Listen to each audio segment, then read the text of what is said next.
छात्रों नमस्कार। एनसीईआरटी गणित कक्षा 10वीं में आपका स्वागत है। आज से हम लोग अध्याय 8 यानी त्रिकोणमिति का परिचय शुरू कर रहे हैं। तो इसमें इस अध्याय को पढ़ने से पहले आपको कुछ महत्वपूर्ण बातों का ज्ञान होना आवश्यक है। तो आइए देख लेते हैं वो कौन कौन सी बातें हैं जिनके आधार पर हम इस अध्याय के प्रश्नों को हल करेंगे। और इसके साथ साथ जो कुछ बातें होंगी वो हम लोग क्वेश्चन के आते ही डिस्कस करेंगे और उनको ध्यान से समझेंगे, क्योंकि मेरा उद्देश्य आपका यहाँ पर टाइम ख़राब करना बिल्कुल भी नहीं है। हम लोग इसको इमीडिएटली पढ़ेंगे और उसी आधार पर आपको समझाऊंगा। तो आशा करता हूँ कि आप लोग इसमें बने रहेंगे और धीरे धीरे करके आपको सब बातें समझ में आने लगेंगी। थोड़ा टाइम ज़रूर लगेगा, लेकिन ये सभी बातें आपको धीरे धीरे करके आने लगेंगी, क्योंकि त्रिकोणमिति एक ऐसा अध्याय है जिसमें आपका यदि बेसिक क्लियर नहीं है तो आप इनको नहीं कर सकते। तो आइए जो कुछ महत्वपूर्ण बातें हैं इनको जान लेते हैं, और आपको केवल यही महत्वपूर्ण बातें जान लेनी है और इसी आधार पर आप इस अध्याय के प्रश्नों को करेंगे। तो चलिए समकोण त्रिभुज से स्टार्ट करते हैं। तो जान लेते हैं कि समकोण त्रिभुज क्या होता है। तो समकोण त्रिभुज की यदि बात की जाए तो एक ऐसा त्रिभुज जिसमें एक कोण 90 अंश का होता है उसे हम समकोण त्रिभुज कहेंगे, क्योंकि समकोण का मतलब 90 अंश होता है। तो आप यहाँ पर देख रहे हैं कि यहाँ पर एक जो कोण बना हुआ है ये 90 अंश का है। आप यहाँ पर देखिए, एक आधार पर एक खड़ी लाइन यदि खिंची हुई है तो उसे हम 90 अंश बोल सकते हैं। तो ये वाली भुजा जो है ये इस वाली भुजा पर लंब है। ये देखिए यहाँ पर, तो ये समकोण त्रिभुज है। तो समकोण त्रिभुज में कुछ बातें होती हैं, तो आइए एक एक करके इनको समझते हैं। सबसे पहली बात ये है कि यहाँ पर ये बन रहा है 90 अंश का कोण। यहाँ पर हम लिख सकते हैं 90 अंश। ये वाला जो कोण है ये 90 अंश का है। तो आपको पहली बात जो याद रखनी है वो ये है कि समकोण के सामने की भुजा हमेशा कर्ण होती है। चाहे आप किसी भी डायरेक्शन में त्रिभुज बना लीजिए, आपको पहली बात ये ध्यान रखनी है, समकोण के सामने की भुजा हमेशा कर्ण होती है। ये पहली बात हो चुकी है। इसके बाद दूसरी बात आपको ये भी ध्यान रखनी है कि थीटा के सामने की भुजा हमेशा लंब होती है। तो यहाँ पर क्वेश्चन ये उठता है कि यहाँ पर तो ये भी थीटा हो सकता है और ये भी थीटा हो सकता है, तो यहाँ पर हम लंब क्या बताएंगे। तो इसमें आपको एक बात ध्यान रखनी है, थीटा आप कोई भी कंडीशन में कोई भी एक थीटा लेंगे या क्वेश्चन में हमें वो थीटा दिया होगा। जैसे यदि हमने यहाँ पर अगर हम ये वाला थीटा ले लेते हैं तो थीटा के सामने की भुजा ये वाली लंब होगी। तो यदि हम इसको नाम दे दें ए बी सी, ये देखिए, तो यदि हम कोण बी, यदि हमें क्वेश्चन में बी थीटा दिया गया है, यहाँ पर बी कोण दिया गया है, तो हम ये वाला लंब लेंगे, और अगर हमें थीटा ये दिया गया है तो ये वाला लंब लेंगे। तो थीटा के सामने की भुजा हमेशा लंब होती है। अब यदि हम दूसरे चित्र में देखें तो इसको हम ABC नाम दे देते हैं। तो अब आपको बताना है कि इसमें कर्ण क्या है। तो अभी हम लोगों ने डिस्कस किया है कि समकोण के सामने की भुजा कर्ण होती है। तो यहाँ पर ये समकोण है तो इसके सामने ये वाली भुजा क्या हो जाएगी, कर्ण। तो ये हम लिखेंगे कर्ण। बाकी लंब क्या है, अगर ये थीटा है तो लंब ये है, और अगर ये थीटा है तो ये लंब है। तो आधार क्या होगा, तो अगर ये थीटा हम मान रहे हैं तो इसे हम लिखेंगे लंब, क्योंकि समकोण के सामने की भुजा कर्ण होती है और थीटा के सामने की भुजा लंब होती है। जब ये कर्ण हो गया है, ये लंब हो गया है, तो ये अपने आप क्या हो जाता है, आधार। तो आपको कर्ण और लंब का खास ध्यान रखना है। चलिए थोड़ा सा और समझ लेते हैं। इसके साथ में हमें कुछ त्रिकोणमितीय अनुपात ध्यान रखने हैं, जैसे sine theta, cos theta, tan theta, cosec theta, sec theta, cot theta. तो आप सबसे पहले तो इन्हें याद कर लेंगे, sine cos tan cosec sec cot, इसी क्रम में। फिर से देख लीजिए, sine cos tan cosec sec cot. तो अगर आप इनको याद कर लेते हैं तो इनके अलग अलग फॉर्मूले होते हैं, जैसे साइन थीटा बराबर लंब बटे कर्ण, कॉस थीटा बराबर आधार बटे कर्ण, और टेन थीटा बराबर लंब बटे आधार। लेकिन अब आपके दिमाग में ये प्रश्न आ रहा होगा कि हम इनको याद कैसे करेंगे, क्योंकि ये तो बहुत ही कंफ्यूजन वाला खेल है। यहाँ पर लंब कर्ण कहीं पर गलत हो गया तो फॉर्मूला गलत हो जाएगा। तो इसके लिए शायद आप लोगों को पता हो, या फिर यहाँ पर मैं आपको छोटी सी ट्रिक देने वाला हूँ जो यहाँ पर मैं लिख दूंगा, और इस हिसाब से आप इसको याद कर पाएंगे। तो फिलहाल आपको ये नोट कर लेना है, और इसके साथ साथ क्योंकि यहीं से त्रिकोणमिति की शुरुआत होती है और इन्हें हम त्रिकोणमितीय अनुपात बोलते हैं, जैसे लंब और कर्ण यदि है तो वो साइन में जाएगा, आधार बटे कर्ण है तो वो कॉस में जाएगा, लंब बटे आधार है तो वो टेन में जाएगा। तो आपको बड़े ही आसानी से यदि त्रिकोणमिति सीखनी है तो सबसे पहले आपको इन्हीं को थोड़ा सा ध्यान रख लेना है। Sine cos tan cosec sec cot, sine cos tan cosec sec cot, इसी तरीके से आपको रीडिंग करनी है इनकी थोड़ी सी। लगभग आप 10 मिनट यदि रीडिंग कर लेते हैं तो आप थोड़ा सा इसको आसान बना पाएंगे। फिर इसके बाद मैं आपको ट्रिक बता रहा हूँ, तो उस आधार से आप इनके अनुपात ज्ञात कर लेंगे। चलिए चेक कर लेते हैं ट्रिक को। यहाँ पर आपको याद रखना है LAL बटे KKA, ये छोटी सी ट्रिक है। आप में से कुछ बच्चों को ये पता भी होगी, तो जिनको पता है तो बहुत अच्छी बात है। चलिए, और जिनको नहीं पता है वो इसको नोट कर लीजिए। जैसे LAL बटे KKA क्यों लिखा है इसको समझ लीजिए। जैसे ये पहला हम यहाँ पर बॉक्स बना लेते हैं। ये पहला जो बॉक्स है ये होगा साइन का बॉक्स, दूसरा जो बॉक्स होगा वो होगा कॉस का बॉक्स, और ये जो तीसरा है ये हो जाएगा टेन का बॉक्स। तो ऐसा क्यों किया है देखिए ध्यान से। साइन L बटे K आ रहा है, कॉस A बटे K आ रहा है, और टेन L बटे A। तो देखिए यहाँ पे साइन थीटा हो जाएगा लंब बटे कर्ण, तो लंब बटे कर्ण है ना। इसके बाद कॉस हो जाएगा आधार बटे कर्ण, देखिए आधार बटे कर्ण है, और टेन है लंब बटे आधार, तो ये आ गया लंब बटे आधार। कितना सिंपल है ये।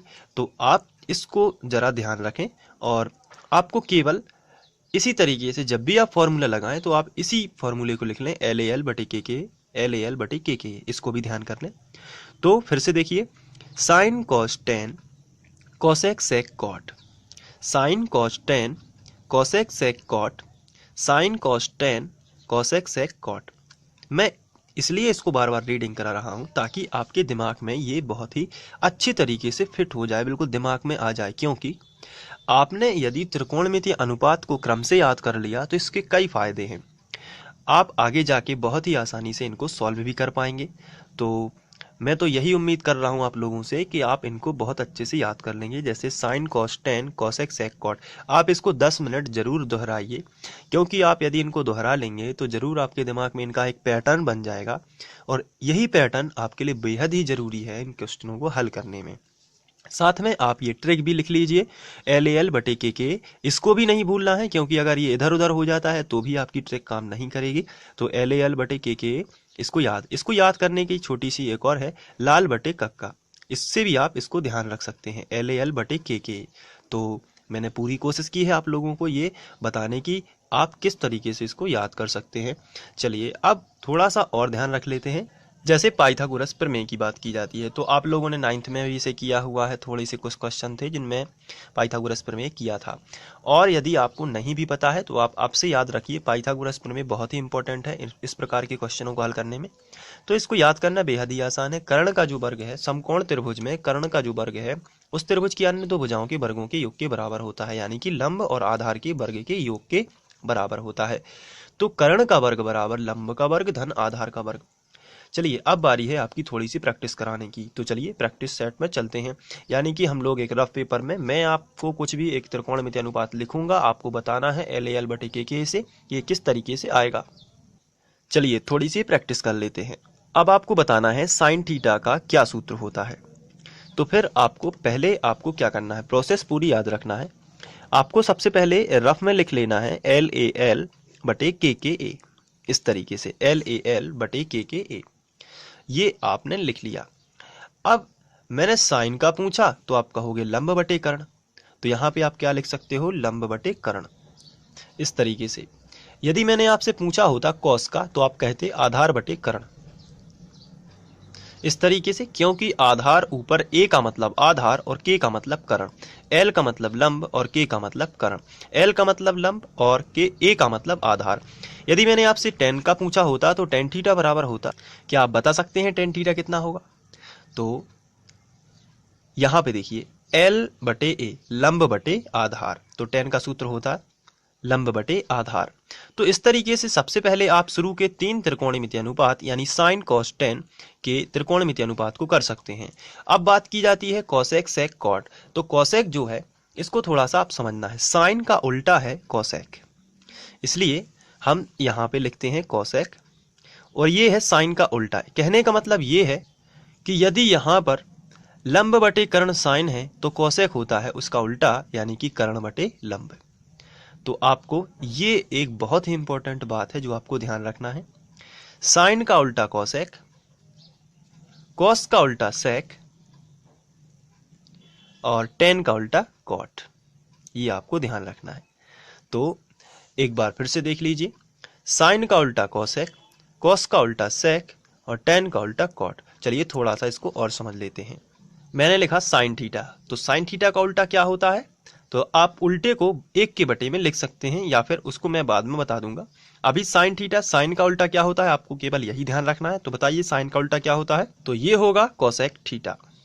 इसके बाद कॉस थीटा का उल्टा सेक थीटा, ये देखिए सेक थीटा। अब लास्ट वाला आपको बताना है, टेन थीटा का क्या होगा? तो टेन का होता है कॉट थीटा। ये देखिए यहाँ पे टी है तो यहाँ पे भी टी है, तो टेन और कॉट तो एक दूसरे के उल्टे लग ही रहे हैं। यहाँ पे भी 3 अक्षर है, 1 2 3 कॉस, तो यहाँ पे भी 3 अक्षर है, 1 2 3। बाकी बचा है वो उसका उल्टा होगा ही। तो आपको ध्यान रखना है, साइन का उल्टा कॉसेक, साइन का उल्टा कॉसेक, कॉस का उल्टा सेक और टेन का उल्टा कॉट। तो क्या आप इसको याद कर पाए? थोड़ी सी आपको प्रैक्टिस जरूर करनी पड़ गई है, लेकिन यहाँ पर यदि आप प्रैक्टिस कर लेते हैं तो बहुत ही आसानी से आप इस पार्ट के जो क्वेश्चन हैं उनको हल कर पाएंगे। चलिए थोड़ी सी और प्रैक्टिस कर लेते हैं। Sine, cos, tan, cosec, sec, cot. Sine cos tan, cosec sec cot. Sine, cos, tan, cosec, sec, cot.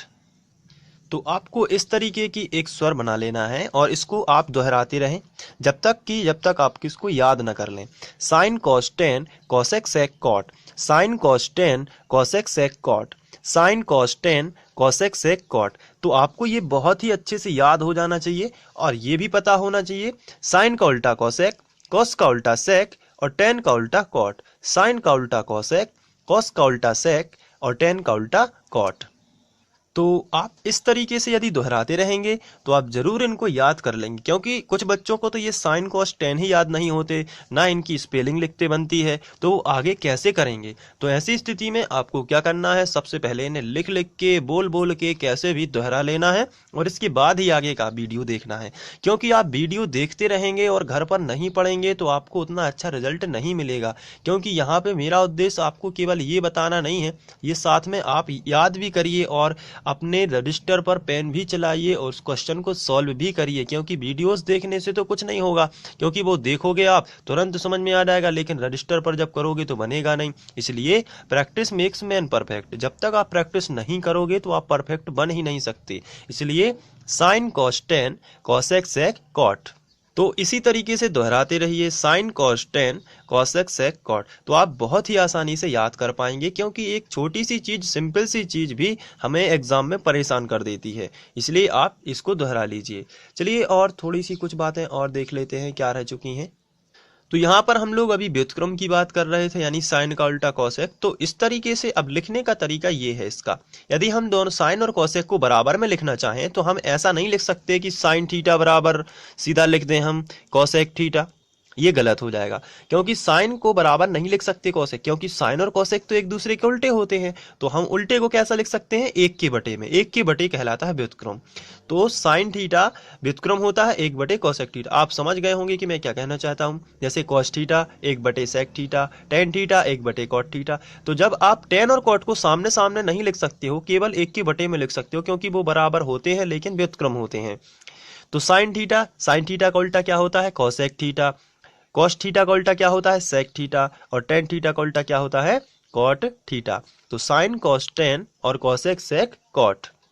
इसके बाद हम लोग समकोण त्रिभुज में कर्ण और लंब की कैसे पहचान करेंगे इसको भी देख लेते हैं। और आप इसको दोहराते रहिए, साइन कॉस टेन, इसको आप जरूर पढ़िए घर पर। यदि आप अच्छे अंक लाना चाहते हैं तो आपको मेहनत करनी ही पड़ेगी। चलिए थोड़ा सा और समझ लेते हैं हम कर्ण और लंब की पहचान कैसे करेंगे, क्योंकि अगर आपको कर्ण पता चल गया और आपको लंब पता चल गया तो आधार तो अपने आप ही पता चल जाता है, क्योंकि कभी कभी थीटा पर डिपेंड और हमेशा थीटा पर ही डिपेंड करता है आपका लंब। तो चलिए मैं आपको चित्र आकृतियों में बताता हूं कि किस तरीके से आप लंब और कर्ण डिसाइड करेंगे। जैसे आपके सामने ये चित्र है, अब आप देखेंगे कि इसमें हमने यहाँ पे एक सिंबल बनाया हुआ है। तो ये सिंबल है थीटा का, यानी कि कोई भी कोण यहाँ पर हो सकता है, यहाँ पर कोई थीटा दिया गया होगा और यहाँ पर ये समकोण तो बना ही रहेगा क्योंकि ये समकोण त्रिभुज है। अब यहाँ पर सबसे पहले तो समकोण त्रिभुज के लिखने का तरीका ये है कि यदि आप लिख रहे हो कि जैसे समकोण त्रिभुज, आप ऐसा लिखोगे, जब आप क्वेश्चन को हल करोगे तो आप लिखोगे समकोण त्रिभुज, तो आप ऐसा लिखोगे ए बी सी। कहने का मतलब आप ये जो समकोण है ये आप बीच में बताओगे, ए बी सी, इस तरीके से। तो ये बिल्कुल करेक्ट लिखा है और एग्जाम में आपके कोई भी मार्क्स नहीं काट सकता, क्योंकि यहाँ पे ये बिल्कुल करेक्ट लिखा हुआ है समकोण त्रिभुज ए बी सी में। साथ में आपको ध्यान रखना है, अब इसमें आपको कर्ण और लंब पता करना है। तो ये देखिए ये है समकोण, तो हमेशा समकोण के सामने की भुजा क्या होती है? कर्ण। ये देखिए ये है कर्ण और ये थीटा है, तो ये लंब डिसाइड हो गया, तो ये हो गया लंब। अब यहाँ पर ये कर्ण है, ये लंब है, तो ये क्या हो जाएगा अपने आप? आधार। तो इस तरीके से हम लोग डिसाइड करेंगे कि कर्ण क्या है, लंब क्या है और आधार क्या है। बहुत ही सिंपल चीजें हैं, आप समझते बस जाइए। चलिए दूसरी आकृति लेते हैं। तो इस आकृति में आपको दिख रहा होगा कि समकोण कहाँ बना है। ये देखिए समकोण, तो ये बी तो समकोण है, तो आपको कर्ण और लंब की पहचान करना है। तो समकोण के सामने की भुजा क्या होती है? कर्ण। तो आप देख रहे हैं कि ये तो हो जाएगी कर्ण, लेकिन इस बार थीटा यहाँ पे दर्शाया गया है, तो ये इस हिसाब से यदि कोण ए है, थीटा है, तो ये हो जाएगा लंब। तो फिर बचा क्या? ये हो जाएगा आधार। तो यदि हम दोनों चित्रों का कंपैरिजन करें, यहाँ पे देखिए, यदि दोनों चित्रों का यदि कंपैरिजन करते हैं तो आपको पता चलता है कि जहां पर थीटा है वह उसके सामने क्या होता है? लंब। जहां पर थीटा है उसके सामने क्या होता है? लंब। तो थीटा कहीं भी हो सकता है दोनों भुजाओं में, केवल क्योंकि तीसरी भुजा पर तो समकोण रहेगा, तो अब बची है तीसरी जो है, तीसरा कोण तो समकोण रहेगा, तो बचे दोनों कोणों पर कहीं भी थीटा दिया जा सकता है। और कभी कभी तो दोनों को थीटा लेना पड़ता है, तो उसमें अलग अलग कंडीशन में वो लंब चेंज होता रहता है। तो चलिए फिलहाल के लिए इतना ही, और इतने सब में हम लोग क्वेश्चन को कर सकते हैं। तो अब हम लोग प्रश्नावली 8.1 को शुरू कर सकते हैं, त्रिकोणमिति को शुरू कर सकते हैं। तो आशा करता हूं कि आप लोग ये सब दोहरा लेंगे और एक एक बार कर लेंगे, और साइन कोस कोसेक ये सब आप याद कर लेंगे। तो चलिए अब हम लोग आगे बढ़ते हैं और करेंगे प्रश्नावली 8.1 का प्रश्न क्रमांक 1। Thank you.